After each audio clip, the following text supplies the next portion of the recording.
തദ്ദേശ സ്വയംഭരണ സ്ഥാപനങ്ങളിലേക്കുള്ള തെരഞ്ഞെടുപ്പ് വരുന്നു എന്നുള്ളത് ഒരു വലിയ കീറാമുട്ടിയായി രാഷ്ട്രീയ പാർട്ടികളുടെ മുന്നിൽ നിൽപ്പുണ്ട്. അതുപോലെ തന്നെ അസംബ്ലി തെരഞ്ഞെടുപ്പും.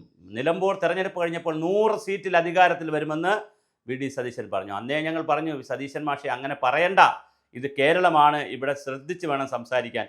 നമ്മൾ ഒരാളിന് അവാർഡ് കിട്ടുമെന്ന് അറിഞ്ഞാൽ ബാക്കി എല്ലാവരും കൂടി ചവിട്ടി ഇടും. അതൊരു കഥ തന്നെയുണ്ട്. ആ കഥ കൂടി പറഞ്ഞിട്ട് ചെറിയ കഥയാണ്. ഒരാൾ തുറന്ന കുട്ടയിൽ റെയിൽവേ സ്റ്റേഷനിൽ കൂടെ ഒരാൾ ഈ ഞണ്ടുകളെയും കൊണ്ടുപോകുന്നു. തുറന്ന കുട്ടയാണ്.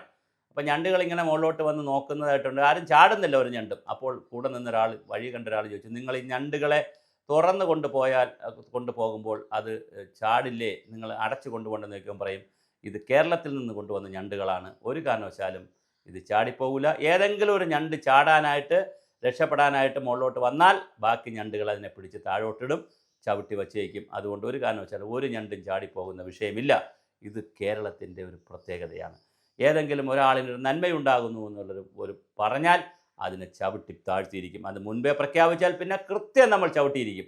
അങ്ങനെ 100 സീറ്റ് കിട്ടുമെന്നൊക്കെ വി.ഡി. സതീശൻ പറഞ്ഞ് അത് വീമ്പളക്കലായി മാറുമോ എന്ന് തോന്നിപ്പിക്കുന്ന വിധത്തിലാണ് പിന്നെ ഇങ്ങോട്ടുണ്ടായി എല്ലാ സംഭവ വികാസങ്ങളും. SNDP ശക്തമായി എതിർത്തു. വളരെ ശക്തമായി വെള്ളാപ്പള്ളി നടേശൻ വി.ഡി. സതീശനെയും UDF-നെയും വല്ലാത്ത രീതിയിൽ ആക്രമിച്ചു.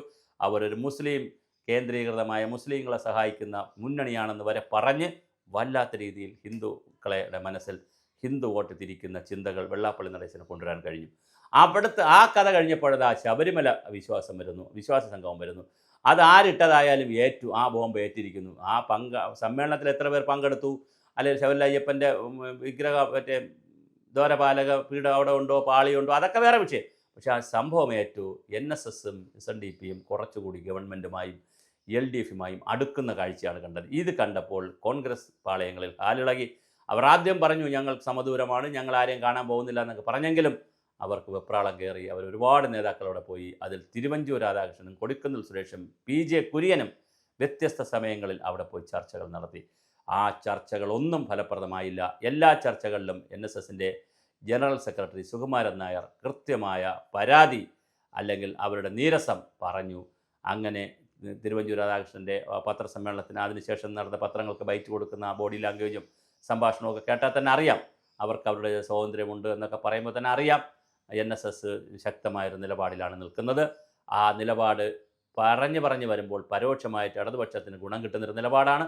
അതുകൊണ്ട് തന്നെ അതിൽ വലിയ പ്രതിസന്ധിയിലാണ് കോൺഗ്രസ്. ഇപ്പോഴിതാ കോൺഗ്രസ് ചെയ്യാൻ പോകുന്നത് ഹൈക്കമാൻഡിൻ്റെ വലിയൊരു സംഘത്തെ, ഒരുപക്ഷെ രാഹുൽ ഗാന്ധിയോ പ്രിയങ്ക ഗാന്ധിയോ ഇനി സോണിയാഗാന്ധി തന്നെയോ അതുപോലെ KC വേണുഗോപാലോ മല്ലികാർജുൻ ഖാർഗെ വന്നാലും അത്ഭുതമില്ല. അങ്ങനെ വലിയൊരു നിര, കോൺഗ്രസിലെ നായർ നിര അല്ലാതെയുള്ള എല്ലാവരും കൂടി പെരുന്നയിലേക്ക് വന്നാൽ അത്ഭുതമില്ല.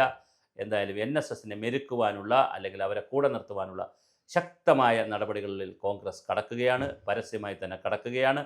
ഇതിനിടയിലാണ് സജി ചെറിയാൻ മാതാ അമൃതാനന്ദമയ അമ്മയെ പോയി ഹഗ് ചെയ്യുകയും അമ്മയ്ക്ക് ചുംബനം കൊടുക്കുകയും അമ്മയുടെ പിന്നെ ആരതി ഒഴിയുകയും പൂടുകയൊക്കെ ചെയ്തു. അത് വേറെ തരത്തിലേക്കുള്ള വിവാദം വന്ന് വിളിച്ചു വരുത്തിയിട്ടുണ്ട്. അപ്പോൾ എന്തായാലും നായർ സർവീസ് സൊസൈറ്റി പെരുന്നയിലേക്ക് AICC-യുടെ കുത്തൊഴുക്ക് തീർച്ചയായിട്ടും അടുത്ത ദിവസങ്ങൾ മാസങ്ങൾ കാണാനിരിക്കുന്നത് AICC-യിലെ പെരുന്നയിലെയും കണിച്ചകുളങ്ങരയിലെയും 2 മത നേതാക്കളുടെ ചുറ്റിപ്പറ്റിയാണ് കേരള രാഷ്ട്രീയം തിരിയാൻ പോകുന്നത്.